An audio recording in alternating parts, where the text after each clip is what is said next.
Julien Delcourt, je suis le président fondateur de Monstre. On a une agence spécialisée dans le brand content et dans le brand storytelling. Brand content, je pense que c'est pas vraiment un format, c'est plus une approche différente de la manière de tout simplement de parler des marques, de parler de l'entreprise. On pense avant toute chose à quel est le message qu'on veut délivrer. On essaye réellement, en développant des nouveaux récits, finalement, d'ancrer les marques un peu dans leur époque et sur un format un peu différent que peut être le 30 secondes publicitaire.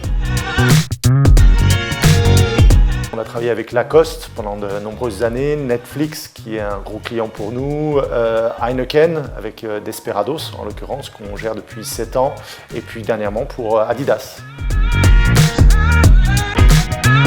La campagne et le dispositif qui m'a le plus marqué, c'est clairement celui qu'on a réalisé l'année dernière, à peu près à cette époque, au mois de mars-avril, pour Adidas sur Stan Smith Forever. Stan Smith Forever, c'était la première des chaussures que Adidas s'engage à faire à partir de matières recyclées. Et en l'occurrence, cette chaussure, c'est la chaussure iconique d'Adidas. Donc il fallait trouver finalement la narration, un petit peu la fusée qui allait envoyer la démarche d'Adidas qui va suivre dans les 3-4 prochaines années pour entièrement rénover toutes les gammes de chaussures à base de plastique recyclé. Et c'est ce qu'on a fait au travers d'un certain nombre d'événements. On incitait les publics à ramener leurs bouteilles en plastique pour pouvoir les broyer et pour pouvoir montrer le processus de fabrication de la chaussure.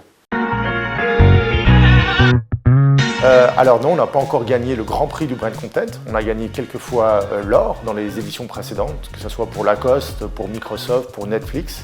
Et puis on espère que cette année on aura le Graal, on gagnera ce grand prix du brand content. C'est extrêmement intéressant de pouvoir confronter nos avis, pouvoir voir ce qui est primé sur le marché et puis voir ce que font nos confrères. Cette année, je pense que on a le bon cas.